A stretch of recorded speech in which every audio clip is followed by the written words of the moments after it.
Občania Slovenska, dnes vám musím povedať pravdu o automobilovom priemysle, o odvetví, ktoré živí 260 000 slovenských rodín.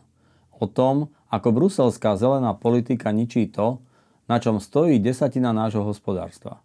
A o tom, prečo až 9. septembra nemecký kancelár Friedrich Merz konečne počas otvorenia prestížneho festivalu v Mníchove priznal, že zákaz spaľovacích motorov je obrovská chyba. Hovorím to už dlho a budem to opakovať. Potrebujeme dobre fungujúcu spoluprácu európskych štátov, pretože my ako malá krajina musíme byť súčasťou ekonomického funkčného celku, ktorý pomáha nášmu rozvoju a rozvoju našich firiem. Ale už roky sa stáva politika Bruselu nie podporovateľom, ale brzdou ekonomiky. Pravda je, že tzv. Európska zelená politika, alebo Green Deal, alebo jednoducho klamstvá o ekológii spôsobujú a budú spôsobovať obrovské problémy firiem a bude rásť nezamestnanosť. Tlak na zelenú politiku bol taký obrovský, že roky si ani šéfovia najväčších koncernov Volkswagenu, BMW, Mercedesu netrúfli povedať pravdu.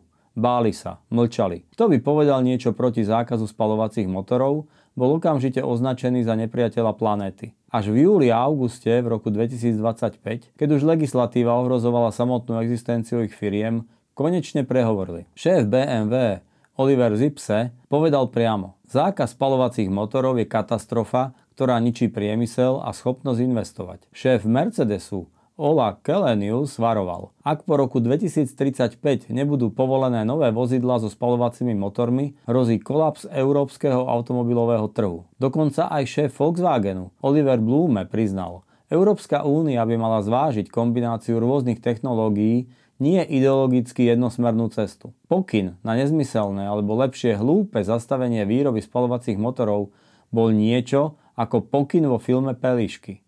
Muž s hnedou brašní nesmí projet. Rozkaz ten znel jasne. Nesmí projet za žiadnou cenu. Ale konečne nastal čas pravdy. A aj Nemecko si uvedomuje, aký obrovský problém zelená politika narobila priemyslu.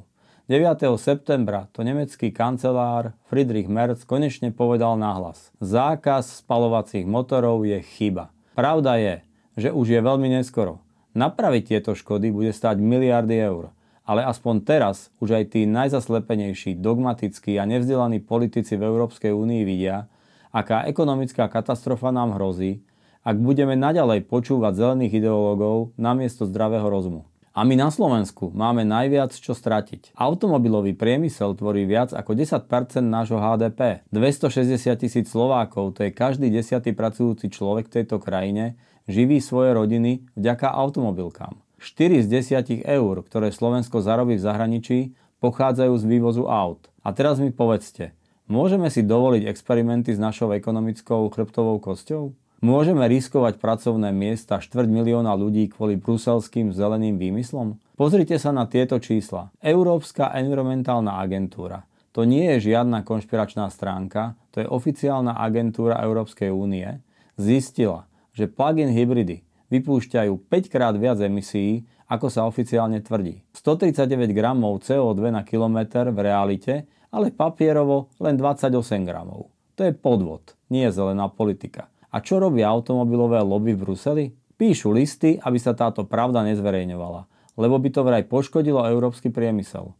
Takže najprv nám z Bruselu zakážu motory kvôli emisiám, potom nám predajú hybridy so zatajenými emisiami a keď sa ukáže pravda, chcú ju zamiesť pod koberec. To nie je európska spolupráca, to je sabotáž. To nie je ochrana životného prostredia, to je rozvrátenie európskej ekonomiky. Priatelia, Slovensko vyrába 1 000 000 aut ročne.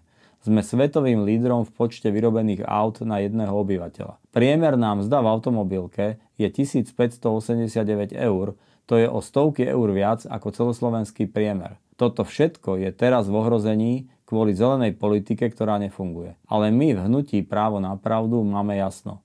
Chceme zachrániť Slovensko a Európu. Nie rozvratom, ale spoluprácou založenou na zdravom rozume. Bojujeme za zachovanie spaľovacích motorov tam, kde dávajú zmysel.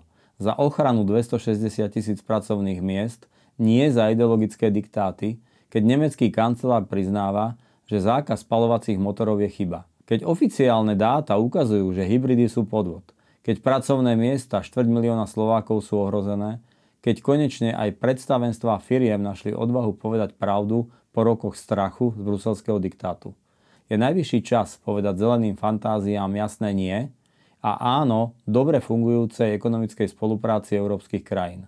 A práve preto som sa rozhodol vstúpiť do politiky, lebo 30 rokov tu máme politikov nie len na Slovensku, ale v celej Európe, ktorí ničia to, čo generácie pred nimi budovali. Nie sú to štátnici, ako boli politici Konrad Adenauer či bývalý francúzsky prezident Charles de Gaulle, ktorí budovali Európu na spolupráci a prosperite. Sú to kariéristi a alibisti, ktorí sa podriaďujú bruselským byrokratom a zeleným ideológom. Poďme vrátiť normálnu politiku zdravého rozumu na Slovensko i do Európy. Politiku, ktorá chráni náš automobilový priemysel, naše pracovné miesta, našu budúcnosť. Vráťme prosím do politiky pravdu a zdravý rozum. A ešte chcem dodať, že sudcovia špecializovaného trestného súdu, Najvyššieho súdu a Ústavného súdu, ktorí nerešpektujú zákony a ustálenú judikatúru, musia byť disciplinárne alebo trestnoprávne potrestaní a zbavení sudcovských talárov. Pekný večer prajem.